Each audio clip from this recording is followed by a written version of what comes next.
Hello and welcome to lecture 8 of the NPTEL MOOCs course on economic growth and development. We are continuing with the discussion on the strategies of various economic development and growth models. In the last class, we looked at the model of balanced growth and the unbalanced growth. The balanced growth strategy has mostly been forwarded as a doctrine, and the challenges posed to the balanced growth model in the form of unbalanced growth strategy was also discussed in the last class. The last class was planned in such a manner that in the beginning we started with discussion of a few basic concepts. We looked at who saves, who invests. We went into some conceptual clarity with regard to the concept of savings and investment.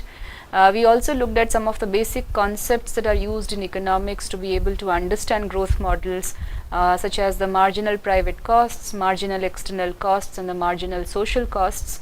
And we also saw how they give rise to external economies and also externalities as we understand them in economics. After initiating some of the basic concepts, we looked at the balanced growth doctrine proponents. In lecture 5, we had gone into the details of Ragnar Nurks's contribution to balanced growth doctrine. In the last lecture, in lecture 6, in lecture 7, we looked at the contributions of Rosenstein-Rodin and Arthur Lewis. We saw that Rosenstein-Rodin had come up with a formulation of the balanced growth model, particularly in the context of Eastern and Southeast European countries.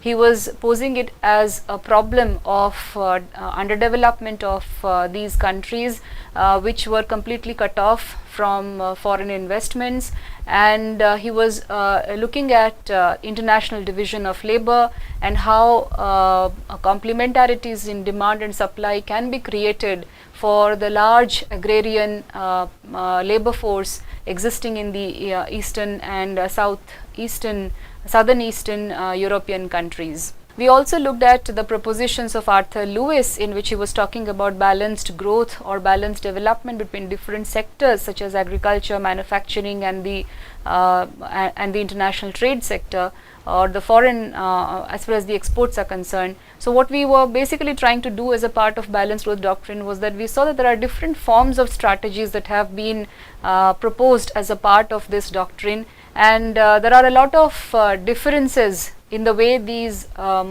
doctrine has been proposed. However, in the standard economic literature, they are all put together in the form of balanced growth doctrine. A large part of last class was also devoted to the challenges posed by the unbalanced growth strategists, and in the unbalanced growth model we looked at mainly Albert Hirschman's contribution to the unbalanced growth strategy, although we in passing discussed that there are various proponents, and some of the three most important proponents are Hirschman, Singer, and Paul Streeton. As far as Hirschman's thesis of unbalanced growth strategy is concerned, he was more for creating of imbalances within the economy through creation of convergent series of investments or divergent series of investments, and his proposal was that convergent series of investments are something which are largely taken by the private entities, the private enterprises.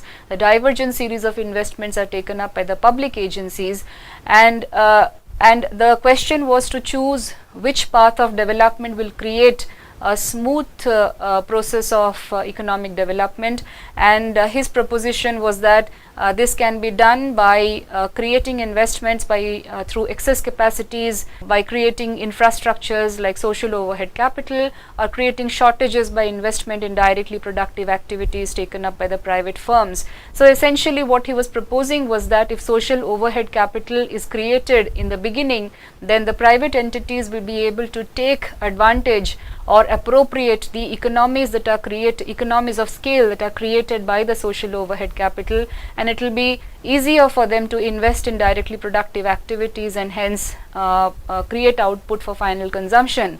However, if investments are first made on directly productive activities by creating shortages of social overhead capital, then it will be difficult for the private entities to carry on with investments, because they have to put the political pressure back on the governments to be able to create social overhead capital.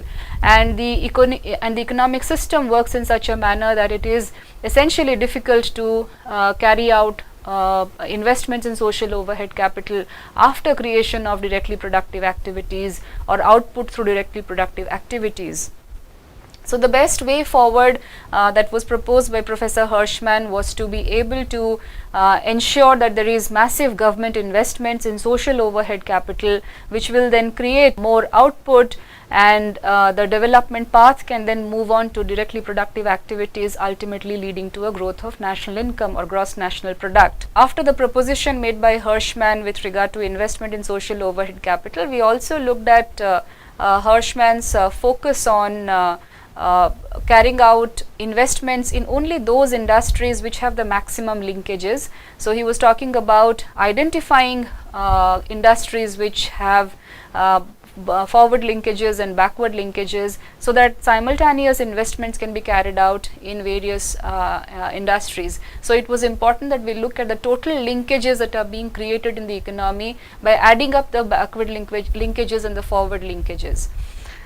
Now, today's lecture we will focus on Schumpeter's analysis of growth and Rostow's stages of growth theory. In the last class, I had given you a snapshot or a timeline of development thinking that has come to be since the late 19th century. And if you look at the timeline of development thinking, we can probably put Schumpeter's analysis of growth in the category of development thinkers that looked at development as universal history. And of course, Rostow's stages of growth is one of the most important structural models of growth that have come to be. So in this class, this class is divided into two, is planned in such a manner that I'll be focusing on two strategies of development or growth, if you may like to call them. One is Schumpeter's analysis of growth, the second is Rostow's stages of growth. And after discussing the major characteristics of these two strategies of development, I will again go back to clarifying some of the basic concepts that are important to understand growth models, and that are important to understand lectures in economics, since and this is for the benefit of all students coming from different disciplines. Joseph Schumpeter can be identified as a political economist, and he lived between 1883 and 1950. He was an Austrian economist and later went into Harvard and settled in USA. His major influences surround the ideas of what we today know is evolutionary economics. He's also written widely on the history of economic analysis. Towards the later part of his career, he was writing on business cycles, engaging a lot with Keynesian economics, and taking from Marxian study on capitalism. He also had a great deal to say about the demise of capitalism. However,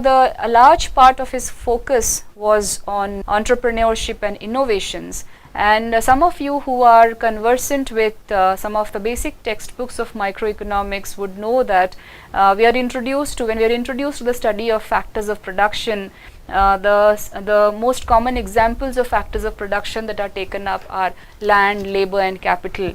And many of you would see that in the later years the term organization also started getting added on to the very basic factors of production. This term organization or entrepreneurial activities within the economy, that is a crucial factor of production, is the contribution of Professor Schumpeter to economic analysis. Now consider this situation, that in the early 1960s, Ghana and South Korea were almost at similar levels of development. However, South Korea, the East Asian country, went on to become one of the most industrialized countries of the world, whereas Ghana continued to be one of the most underdeveloped African countries. South Korea advanced to such a great degree that it ended up providing developmental aid and assistance to many African countries, whereas Ghana has gone through a series of frustrating coups. There has been economic stagnation and negligible participation in the global trading system, in spite of they having gold mines and world-class cocoa plantations. So these images basically talk to us about inequality existing in the world. Now, if one has to talk about economic transformation taking place or inequalities getting bridged, it is not, this is not a thesis which emerged most recently. Professor Schumpeter can be given the credit of talking about economic transformation well ahead of time, and the seeds of rapid economic transformation, the ideas of rapid economic transformation, he brought out in his seminal work, which in the form of a book which came out in 1911, titled The Theory of Economic Development, an inquiry into profits, capital, credit, interest and business cycle. So, in this book was considered to be groundbreaking. In this book, Schumpeter outlined a very important role of innovation and entrepreneurship in economic development. He was in fact making a very bold attempt in departing from the existing theories of economic equilibrium that dominated classical economics text of this time. And Schumpeter's work was appropriately called the theory of economic development because it described a world that is analogous to large parts of today's emerging countries. In fact, Schumpeter's ideas on entrepreneurship and innovations have been largely concerned in the context of, has been largely talked about in the context of the emerging countries. At first glance, it would appear that the lack of application of Schumpeter's ideas to emerging countries was a historical oversight, given that most of them were colonies at the time of his writing. However, these countries were desperately searching for alternative development models that would free them from dependence on their former colonial masters. Now, Schumpeter was writing during the ascendancy of neoclassical economics, and that placed considerable emphasis, neoclassical economics placed considerable emphasis on mathematical equilibrium models, and Schumpeter was constantly rejecting them. He tried to frame economic development as an evolutionary process. So, he was laying the foundations of looking at economics as a very complex system. It is therefore not surprising that Schumpeter's work has been consistently excluded from compilations of studies on economic development, although it has seen a re-emergence in the 1990s, particularly with the coming in of the new growth theory and growth models, where innovations have been playing a very, the knowledge economy, the emergence of the knowledge economy in contributing to economic growth and not just human capital formation. Schumpeter's of course, he has written widely on this subject till his death in 1950, but some of the most important things with regard to ideas with regard to Schumpeter's theory of economic development that are discussed are the following. The one is circular flow, second is the role of entrepreneur or the role of entrepreneur as a change agent, the third is the cyclical process or business cycle, and the fourth is end of capitalism. Schumpeter, taking from Marx, was also talking about the end of capitalism through the process of what he liked to call is creative destruction. Now, what is this complex system? The economy as a complex system that Schumpeter was talking about. Schumpeter was mostly concerned with overall system transformation in the same way that his critics wanted to see rapid economic change in emerging countries. So, he pioneered the application of complex systems thinking to economic development. And he was mostly concerned at looking at development or change over time, which is why he adopted an evolutionary approach that recognized the importance of history. Now, his idea was that, okay, there is static equilibrium, which the neoclassical economists were also talking about, and what were the components, what were the major characteristics of this static equilibrium. There is a circular flow that is taking place within this model. First is that there are economic activities taking place in this static equilibrium model, and these economic activities are essentially repetitive and they follow a familiar routine course. So, there is a group of suppliers and there are a group of the producers and consumers.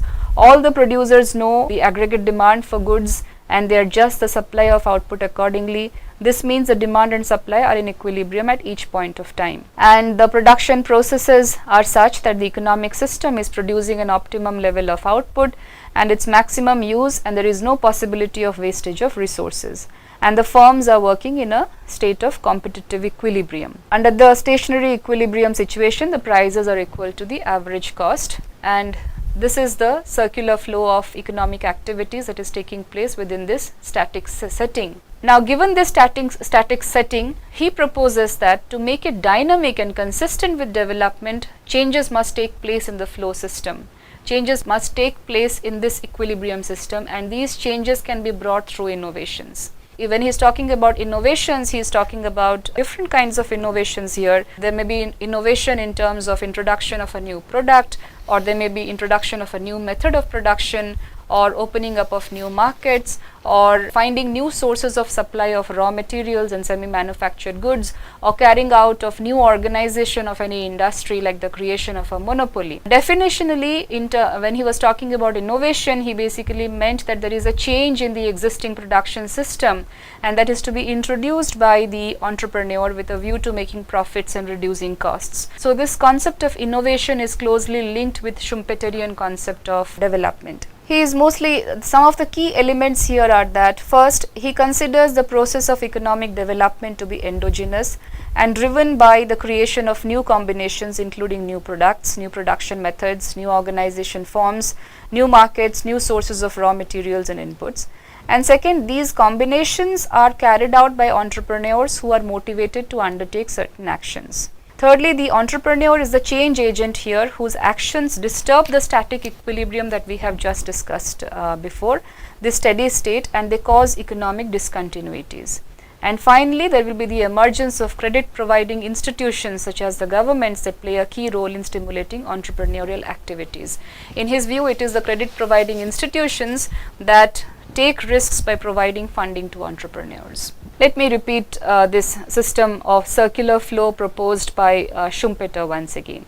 So he is saying that he is giving a very key role to entrepreneurs and innovations in creating disequilibrium within this circular flow system. And like the neoclassical economists, he is also beginning his analysis with a static equilibrium position. And the static equilibrium position is a competitive equilibrium where the producers and the consumers are in full information about what is happening in the market. The producers know what is the aggregate demand for goods, and they have adjusted their supply of output accordingly. Therefore, there is a demand and supply equilibrium at each point of time.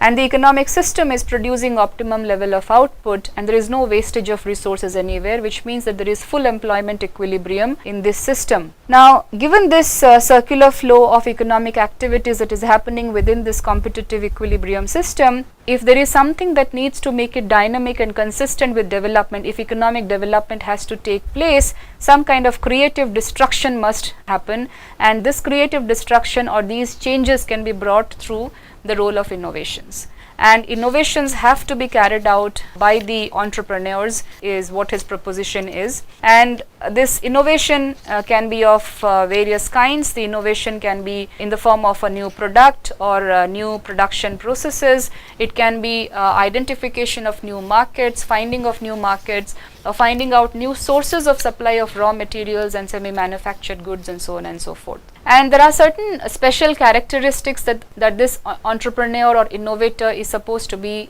possessing in the Schumpeterian analysis of the process of development. The entrepreneur occupies the central place in the development process because he initiates development in a society and carries it forward.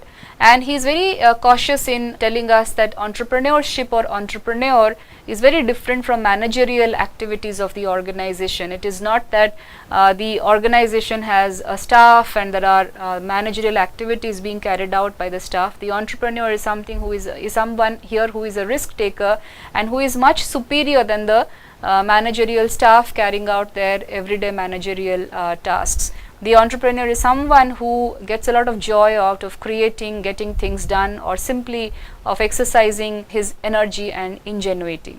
And there are a number of things that are necessary for the performance of this entrepreneurial function. The one is, of course, that there should be proper technical know-how. It should be available to the entrepreneur for introducing new products and new combinations of factor products. Capital resource should be made available to the entrepreneurs through the banks and other financial institutions, because credit is one of the factors that enables the entrepreneur to buy producers' goods which he needs for conducting of new experiments and innovations. There is also a role of profits as far as the function of the entrepreneur is concerned. He says that an entrepreneur why does an entrepreneur innovate? The entrepreneur innovates because he wants to earn profits, and profits are conceived as a surplus over costs here, a difference between the total receipts and outlay. So profits arise due to the dynamic changes resulting from an innovation. So the static equilibrium constitutes a circular flow, and to be able to break this circular flow, some amount of dynamism needs to come into this system, into this static equilibrium model,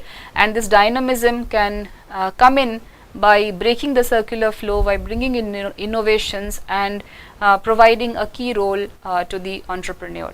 So his theory of economic development basically says that it is a dynamic, economic development itself is a dynamic and discontinuous process, and society progresses through trade cycles, and in order to break the circular flow, the innovating entrepreneurs are financed by bank credit expansion. Schumpeter took example of the emergence of railroads as one of the ways in which creative destruction can take place. In his Schumpeter's disruptive model was railroads, which is a key infrastructure that had profoundly transformed the world he studied. For Schumpeter, railroads were not just a source of economic development, but also a driving force in improving human welfare. And now railroad expansion did not involve creating new technologies, but deploying existing ones.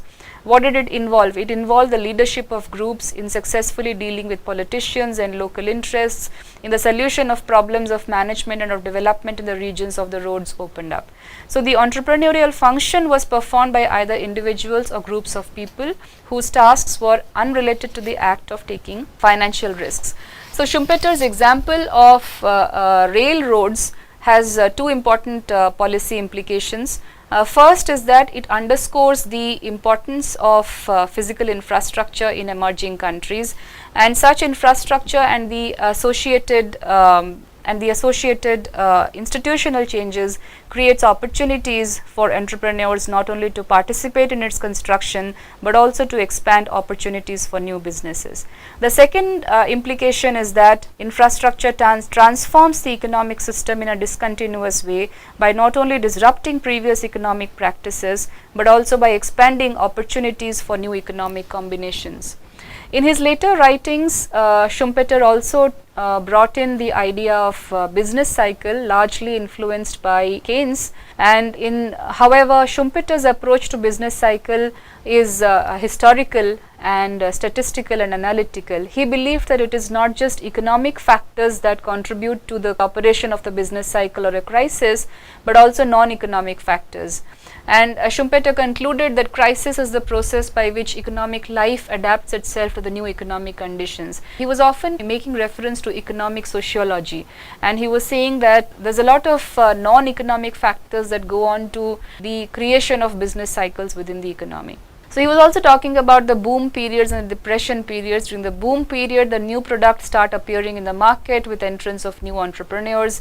The old ones disappear, and consequently the prices of old products fall, but that also leads to a decline in investment and leads to unemployment, and therefore there is a fall in aggregate demand within the economy, giving rise to uncertainty and risks. And then a wave of pessimism sweeps the entire economy, the boom periods end, and the depression phase starts.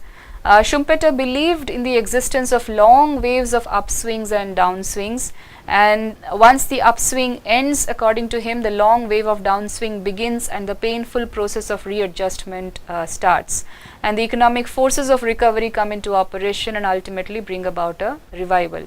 Drawing from Marx, Schumpeter was also talking about the end of capitalism. However, there is a difference between Marxian theory of end of capitalism and Schumpeter's analysis of the end of capitalism. Marx was basically talking about the overthrow of capitalism by a class of proletarians, but Schumpeter was talking about the end of capitalism because of institutional decay within capitalism. And these were some of the important points that he was trying to make. First is the obsolescence of the entrepreneurial function. Schumpeter observed that the success of early captains of industry have made innovation a routine activity. It tends to degenerate into a dispersonalized routine activity carried on in a business through trained managers. Therefore, the entrepreneurial function itself decays. There may be destruction of institutional framework, which was another factor responsible for weakening the foundations of capitalism. The entrepreneur, by his own success, may tend to destroy not only his economic and social functions, but also the institutional framework within which he works. And another way in which this may become possible is the destruction of protecting political strata. With the progress of capitalism, not only the functions of the entrepreneur and the institutional framework of capitalism crumble, but the group that protected early capitalism politically is also destroyed. So basically, how do we fit Schumpeter's analysis of economic development within the larger canvas of growth and development? In the larger canvas of growth and development, we can categorize Schumpeter under the development thinkers who looked at development as universal history. That that economic development can be analyzed in an evolutionary process, and Schumpeter was giving a very big role to innovations and the entrepreneur. He says that in a static equilibrium where the producers and the consumers are in a static equilibrium where demand is equal to supply and there is full employment of resources, there is no resource wastage taking place in the economy. Economic development can take place only if there is constant dynamism within the economy, and this dynamism can be provided not just by human capital formation but by the role played by a superhuman who is basically in the form of an innovator or an entrepreneur. So that was the importance he was giving to entrepreneurship. And there are through this formulation, he was also trying to say that he was trying to lay a lot of emphasis on the idea of human capabilities and government intervention or government support that should be provided to the private entrepreneur to be able to take the risks and create discontinuity within the economy by disturbing the static equilibrium and bringing about economic development. In his later writings, he started writing about business cycles, but he was one of the economists who was giving a lot of importance to non-economic factors that may create business cycles. And this is how we can sum up Schumpeter's analysis of economic development, that it is innovations and support to innovations that can bring about economic development within a country. However, if we look at the debate of the development of the 1950s and the 1960s, you would see that very little attention has been given to Schumpeter's ideas, and particularly in the context of the emerging countries. And the core of the rejection was basically an epistemological clash between Schumpeter's systems approach to economic transformation and that of his critics who adhered to a more static, linear and incremental view of economic change. So Schumpeter's central themes of innovation and entrepreneurship focused on endogenous transformation and evolution of economies, while his critics, who focused on the importance of central planning, relied on equilibrium models reflected in the role of bureaucracies as economic sources of stability. Now, after having looked at the basic ideas of Schumpeter, let us now move on to Walt Whitman Rostow. In the last class, we categorized Rostow as one of those thinkers who proposed classical theories of economic development, who looked at linear stages of growth models. And Rostow was one of those very influential thinkers of the 1950s and 1960s who viewed the process of development as a sequence of historical stages.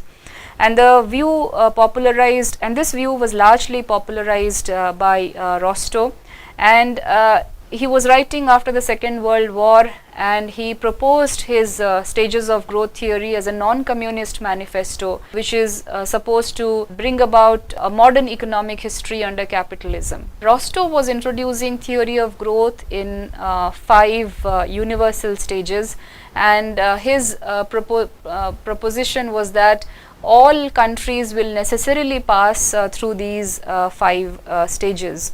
So this was he was building on a historical pattern of the then developed countries, and his claim was that transition from underdevelopment to development would necessarily pass through these 5 stages, that of the traditional society, the preconditions for takeoff, the period of takeoff, the drive to maturity, and the age of high mass consumption.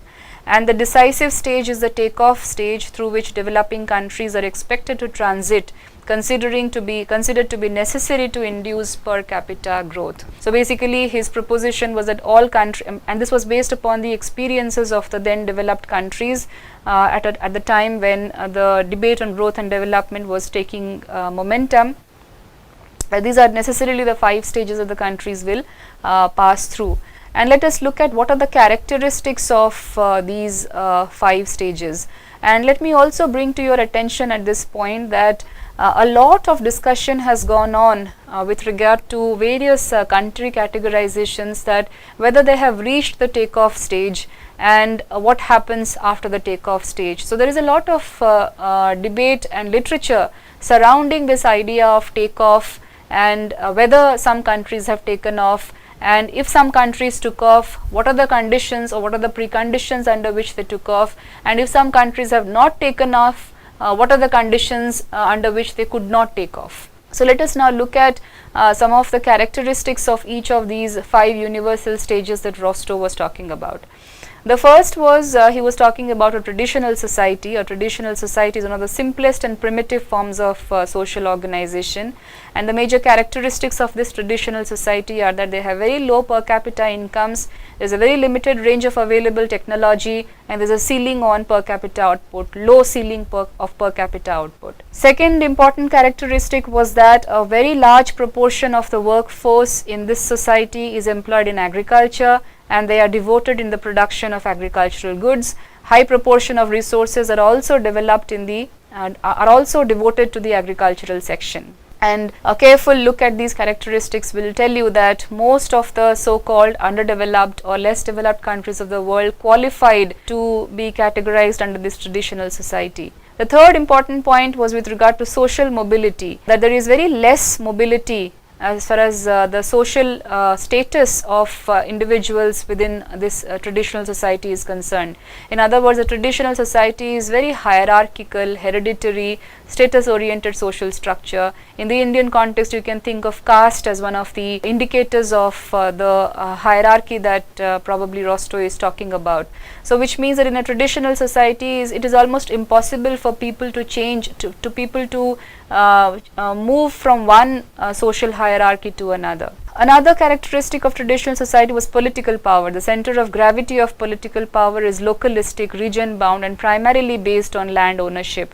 So the more land ownership, the more the political power. So it is asset based land ownership. It is not very democratic in nature. And when the movement from the traditional society to the preconditions for takeoff stage takes place, then there are certain progressive elements that must have creeped into this otherwise barbaric and primitive psyches of members of society. So people are trying to break free from the rigidities of the traditional society and a scientific attitude or a quest for knowledge, and there is a questioning mindset of people which is emerging in such a society. And what are the features of such a society? There is economic progress, modern education is being imparted to the people in the society, so economic progress becomes an accepted social value, and the change of human mind is taking place as they are able to think about their respective countries. New enterprises are emerging. The objective is to establish a firm or industry and produce output for a long time. Investments are taking place. New infrastructure is getting created. In other words, modern science and technology has made forays into the so-called traditional society, and that provides the precondition for takeoff to the next stage, which is the stage that all developing countries are supposed to lead to. Now, apart from these characteristics, the other conditions of the preconditions for takeoff stage is that creation of credit institutions. Sufficient credit institutions may be created, for example, the banking system, the financial system, so that investments can take place within the economy.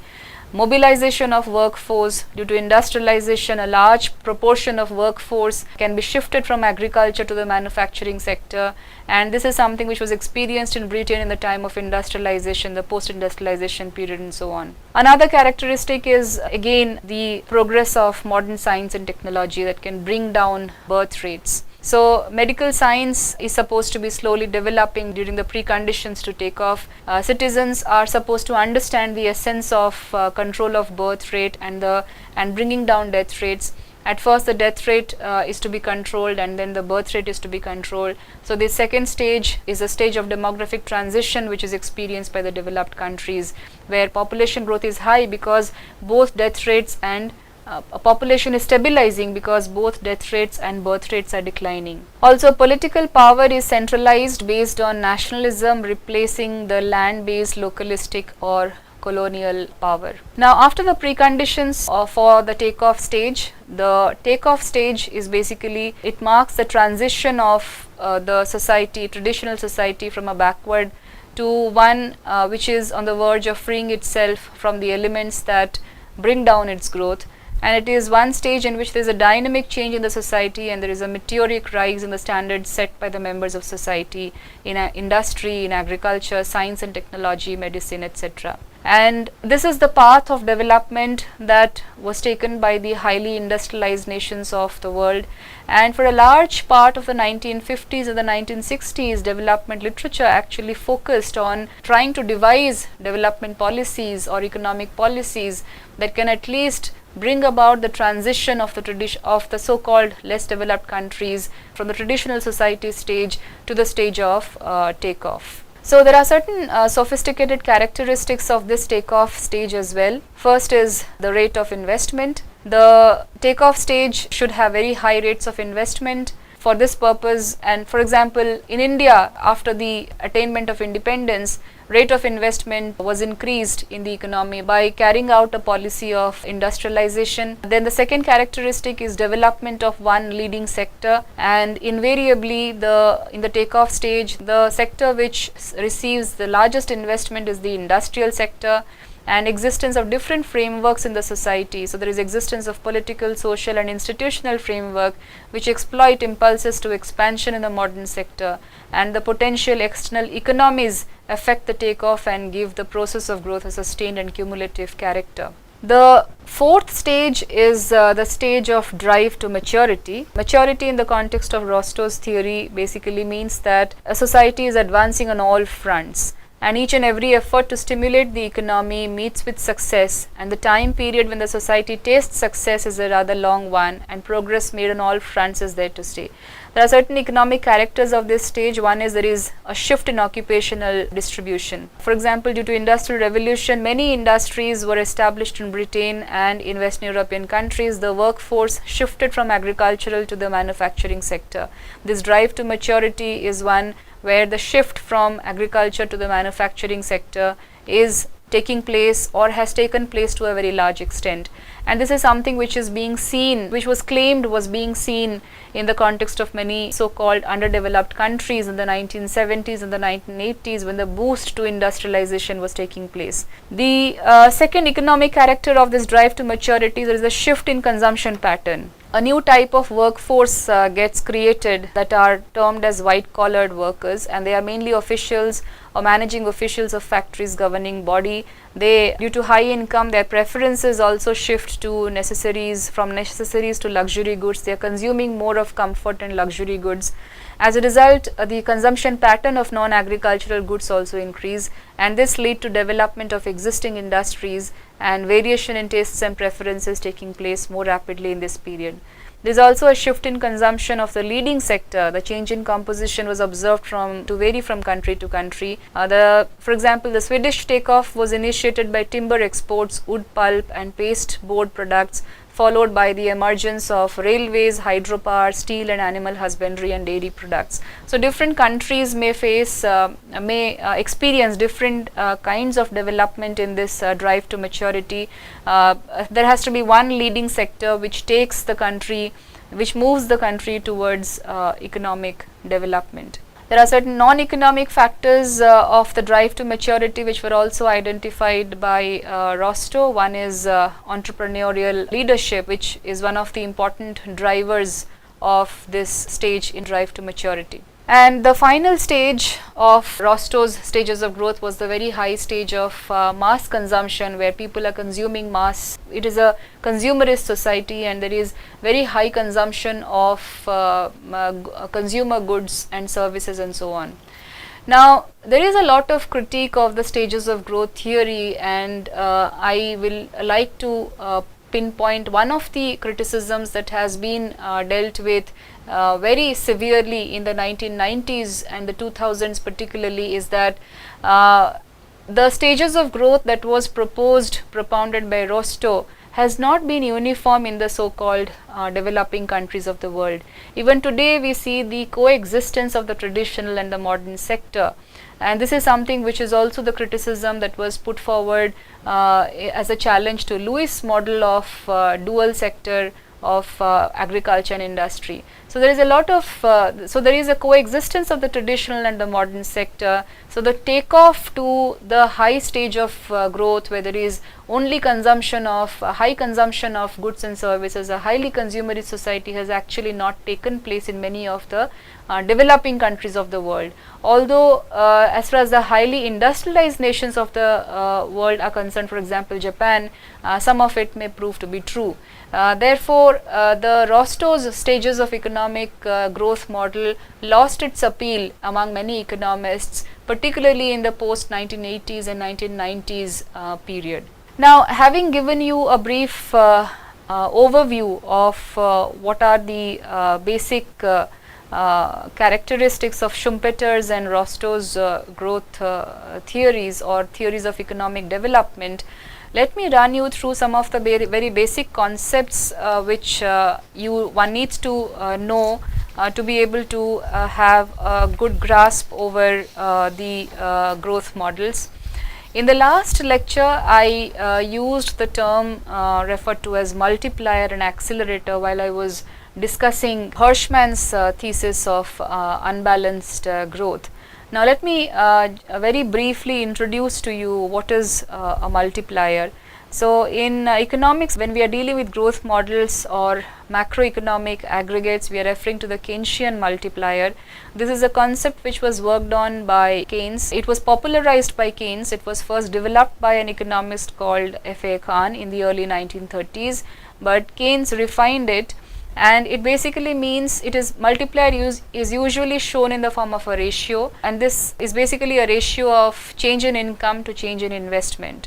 So K is equal to delta Y by delta I. Here delta I stands for increment in investment and delta Y stands for the resultant increase in income. And multiplier is basically the ratio of increment in income to the increment in investment. So whenever there is an investment taking place in the economy, what is the rate at which income changes and what are the forces that increases this income is what is captured by the multiplier. If as a result of, for example, if as a result of investment of rupees 100 crores, the national income increases by rupees 300 crores, then the multiplier is equal to 3. If as a result of investment of rupees 100 crores, total national income increases by rupees 400 crores, multiplier is 4. So the multiplier is therefore a ratio of increment in income to increment in investment, and delta I stands for increment in investment and delta Y stands for increment in income. The question is why the increase in income is many times more than the initial increase in investment. Suppose government undertakes investment expenditure equal to rupees 100 crores on, say, some public works, construction of rural roads. For this, government will pay wages to the laborers engaged, prices for the materials to the suppliers, and remunerations to other factors who make contribution to the work of road building. So the total cost will amount to rupees 100 crores, and this will increase incomes of people equal to rupees 100 crores. But this is not all. The people who receive 100 crores will spend a good part of them on consumer goods. Therefore, some marginal propensity to consume of the people will increase, and this 100 crores they will spend, let us say of this 100 crores they will spend rupees 80 crores on consumer goods, which would increase incomes of these people who supply consumer goods equal to rupees 80 crores. And with every additional increase in income, there will be progressive less, since a part of the income received will be saved. Thus, income will increase by only rupees 100 crores, which was initially invested in the construction of roads, but by many more times. So the concept of multiplier is very important in macroeconomic understanding of growth and how growth take place within the economy. Corresponding to the multiplier, there is a concept of accelerator. The accelerator basically measures the changes in investment goods industry as a result of long-term changes in demand in consumption goods industries. So the principle of acceleration states that if the demand for consumption goods rises, there will be an increase in the demand for equipments and machines which produce these goods. But the demand for machines will increase at a faster rate than the increase in demand for the product. The principle of acceleration enables us to understand the process of income generation more clearly. A certain level of income could be attained by multiplier action alone, but along with accelerator, the process of income propagation is speeded up. So for example, in the last class when I was referring to Hirschman's thesis of creating excess capacity within the economy by investing in social overhead capital, and the external economies arising out of the social overhead capital being appropriated by the private entities to be able to enter into directly productive activities, we are referring to the accelerator principle here, where the principle of acceleration creates a situation in the economy where the private entities can take advantage of the external economies created out of the creation of social overhead capital. You can also look at accelerator as a functional relationship between the demand for consumption goods and demand for machines which make them, and usually the acceleration coefficient nu is equal to the change in investment to the change in consumption expenditure, and it primarily depends upon two factors: the capital output ratio and the durability of the capital equipment. Let us also very briefly look at what is capital output ratio and the incremental capital output ratio. For example, if I put you a question that why is the rate of economic growth falling in India, and one of the explanations you would give is that the savings rate in the country is falling, and lower the savings and investment rate will lead to lower growth. Now, so economic growth in any country, among other things, is a function of the level of savings and the rate of investment, and any additional investment required to increase output is termed as the incremental capital output ratio. So it is basically a metric that assesses marginal amount of investment capital necessary for an entity to generate the next unit of production. So for example, if a 10% additional capital is required to push the overall output by 1%, the ICOR or the incremental capital output ratio will be 10. Lower the ICOR, the better it is. ICOR reflects how efficiently capital is being used to generate additional output. So a country with ICOR of 3 is better than a country with ICOR of 5. So you can look at it. The growth rate and the savings ratio and the incremental capital output ratio, if G is equal to S by V is the mathematical relationship between growth rate, savings rate and the incremental capital output ratio. This concept of capital output ratio I will discuss again when we are discussing the Harrod-Domar model in the next classes. The capital output ratio is often used as an investment criterion, and it plays a very key role in the Harrod-Domar model of growth. Let us also briefly look at the savings and investment relationship that I have also spoken about in the last class for the benefit of most of you. Let us first begin with a two-sector model. We are assuming here that equilibrium occurs when income received equals aggregate desired expenditures. So one of the first identities that we are working out is income is nothing but a summation of consumption expenditures plus investment expenditures. So y is equal to C plus I. Now if you recall the national income identities that we had briefly looked in the first lecture of this course, I had said that GNP or GDP can be calculated by the income method and the product method.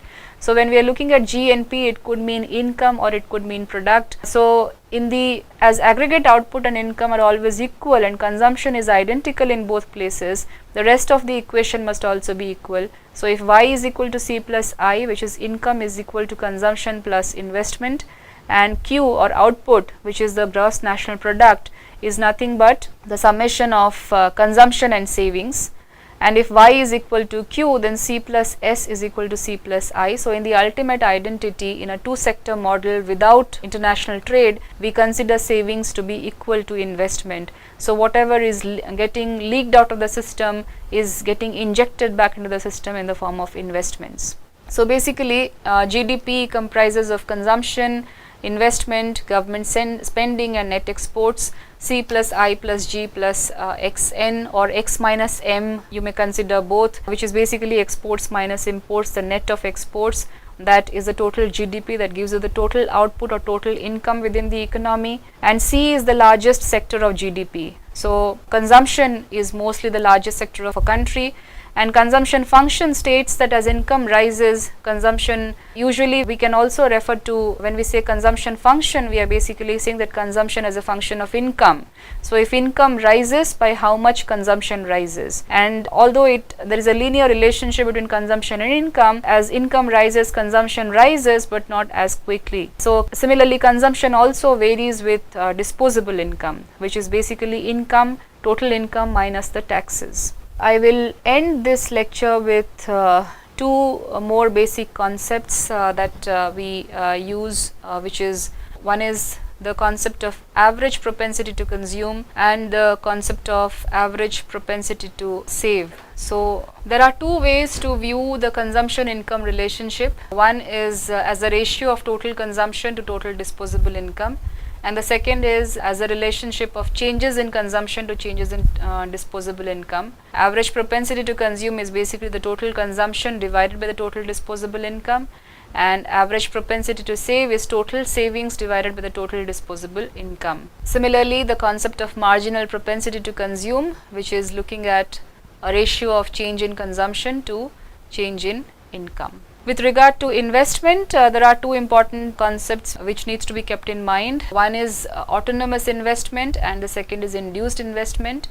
Autonomous investment is not sensitive to changes in income. In other words, it is independent of income changes and is not guided or induced by profit motive only. And autonomous investments are primarily made by the government and are not based on considerations of profit. And induced investment is that investment which changes with the change in income, and that is why it is called income elastic. In a free enterprise capitalist economy, investments are induced by profit motive, and such investment is very responsive to changes in income, that is, induced investment increases as income increases. So to end today's lecture, in today's lecture we looked at two important strategies of economic development, one proposed by Professor Joseph Schumpeter and the other by W. Rostow. Schumpeter's strategy of development can be categorized under the development thought characterized as universal history, where economic history is considered to be, is taken as one of the pillars in which the economic development strategies can be analyzed. Schumpeter provided a big role to innovation and entrepreneurship in creating discontinuity within the circular flow of static equilibrium system, such that economic development can take place. Rostow was focusing on 5 stages of economic growth. Again, based upon, Rostow was considered to be a structuralist. He was proposing a structural model where, based upon the example of the highly industrialized nations of the world, his proposition was that all countries necessarily need to pass these 5 stages of economic growth. However, Rostow's proposition has also faced various criticisms, particularly in the 90s and in the 1980s and the 2000s, because the experience of the developing countries have shown us that the traditional sector and the modern sector coexist, and the takeoff stage has never really been reached by the developing countries of the world. In the next class, we will look at taking off from the balanced and unbalanced growth model and Rostow's and Schumpeter's ideas on economic development. We will look at the big push theory, what were the major concerns of the big push theory, or what were the major proposals made by the big push theory, and we'll also look at the critical minimum efforts thesis as proposed by Professor Liebenstein. Thank you.